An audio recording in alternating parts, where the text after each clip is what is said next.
എറണാകുളം ശിവക്ഷേത്ര സമുച്ചയത്തിൽ, അതായത് DHS ഗ്രൗണ്ടിൽ നടക്കുന്ന കനകധാര യാഗം ഉടനെ തന്നെ ആരംഭിക്കാൻ പോകുന്നതാണ്. ഒരു മഹാഭാഗ്യമാണ് ഈ യാഗം നടത്തുക എന്നത്. ഒരു നാടിൻ്റെ മാത്രമല്ല, ഒരു സമുദായത്തിൻ്റെ മാത്രമല്ല, മനുഷ്യരാശിയുടെ മുഴുവൻ സകല ചരവും അചരവുമായി നിൽക്കുന്ന സകല ജീവരാശിയുടെയും ക്ഷേമത്തിനും ഐശ്വര്യത്തിനും വേണ്ടിയാണ് ഈ മഹായാഗം നടത്തുന്നത്.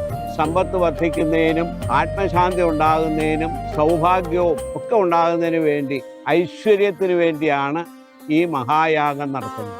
മഹാജ്ഞാനിയായ ആദി ശങ്കരാചാര്യര് ഭിക്ഷാടന വേളയിൽ ഒരു ഭവനത്തിൽ ചെല്ലുമ്പോൾ അവിടുത്തെ വൃദ്ധയായ മാതാവിൻ്റെ ദാരിദ്ര്യ ദുഃഖം കണ്ട് മനസ്സലിഞ്ഞ അദ്ദേഹം മഹാലക്ഷ്മിയെ സ്തുതിച്ചുകൊണ്ട് പ്രാർത്ഥിക്കുമ്പോഴേ അന്തരീക്ഷത്തിൽ നിന്നും കനക നെല്ലിക്ക വർഷിക്കുക. നെല്ലിക്ക വർഷിക്കുന്നത് കണ്ട് ആത്മശാന്തിയോടുകൂടി ആ കുടുംബവും അദ്ദേഹവും അവിടെ നിന്ന് മാറുകയാണ്. അങ്ങനെ എല്ലാം കൊണ്ടും സമ്പത്ത് വർദ്ധിക്കുന്നതിനും അതുപോലെ തന്നെ ദാരിദ്ര്യ ദുഃഖങ്ങൾ ഇല്ലാതാകുന്നതിനും സ്വസ്ഥതയും ശാന്തിയും ഐശ്വര്യവും ഉണ്ടാകുന്നതിനും വളരെ ശ്രേഷ്ഠമാണ് ഈ മഹായജ്ഞം. ആ യജ്ഞം കാണുവാനും അതിൽ പങ്കെടുക്കുവാനും ഒക്കെ സാധിക്കുക എന്ന് പറയുന്നത് ഒരു മനുഷ്യരാശിയിൽ സംഭവിക്കുന്ന ഏറ്റവും വലിയ സുഹൃതമാണ്. ഏതാണ്ട് 84 ലക്ഷം ജന്മങ്ങൾക്ക് ശേഷമാണ് ഒരു മനുഷ്യജന്മം കിട്ടുന്നത്. നികൃഷ്ടങ്ങളും അല്ലാത്തതുമായ നിരവധി ജന്മങ്ങളിലൂടെ കടന്നു പോകുന്ന നമ്മൾ അവസാനം മോക്ഷത്തിൻ്റെ മാർഗത്തിലേക്ക് എത്താൻ വേണ്ടിയാണ് ഒരു മനുഷ്യജന്മം നമുക്ക് കിട്ടുന്നത്.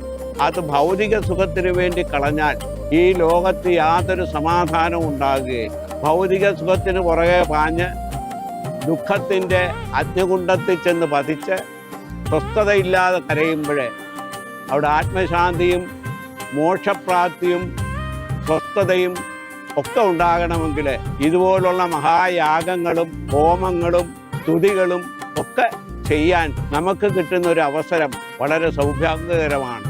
ഈ മഹായാഗത്തിൽ നിരവധി ഹോമങ്ങൾ, ഗണപതി ഹോമം തുടങ്ങി സമ്പൂർണമായ ആഹുതിയോടുകൂടി ചെയ്യുന്ന നിരവധി ഹോമകർമ്മങ്ങൾ, അതുപോലെ തന്നെ പൂജകൾ, താന്ത്രിക വിധിപ്രകാരവും അല്ലാത്തതുമായ സ്തുതികൾ, നിരവധി പൂജാതി സംവിധാനങ്ങൾ ഒക്കെ നടത്തി ഈ മഹായാഗത്തെ പൂർണ്ണതയിലെത്തിക്കുന്ന ചടങ്ങുകൾ ഇതിനകത്ത് നിരവധി നമുക്ക് കാണുവാൻ സാധിക്കും. എല്ലാ ദേവതാ സങ്കല്പങ്ങളും ഒരുമിച്ച് ലയിക്കുന്ന, ഒരുമിച്ച് വരുന്ന ഒരു സമ്പൂർണമായ യാഗമാണ് കനകധാര യാഗമെന്ന് പറയുന്നത്.